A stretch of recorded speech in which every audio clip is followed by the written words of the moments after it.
Congress. Okay, now you've looked at the economy next year. Growth of less than 2.5%. That's mediocre at best. That's right. That's what I would say, mediocre. What about the impact of Obamacare?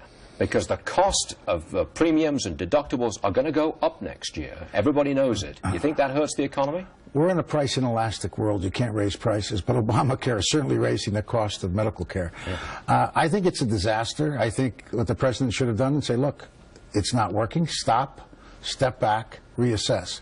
But the arrogance of the administration is not allowing that, and I think that they're going to have a terrible situation on their hands if they don't step back. And you see a direct correlation between the performance of the economy and the impact of Obamacare? Well, it's certainly a contributor. I think the sentiment of the American public as they realize this increased cost and the fact that they can't, in many cases, maintain the relationships they have with their existing doctors is going to have a negative impact, no question. Don't you think the Democrats will turn around and make a few changes before the election? I mean, they can see the writing on the wall, surely.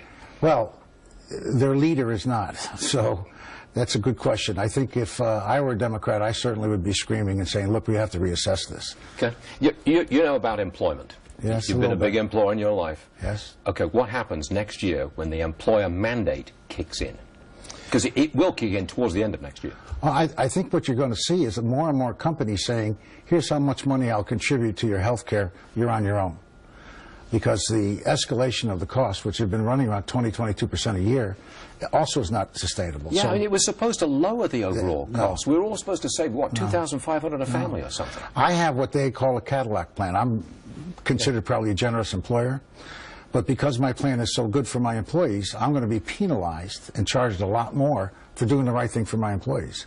So the more I read, some of these smaller entrepreneurs are saying, hey, here's how much I'm willing to contribute. You're on your own. Go on the exchange. Okay, Joe Granny, you know what you're talking about, and we appreciate that. Thank you very much indeed, sir. My pleasure. All right. Imagine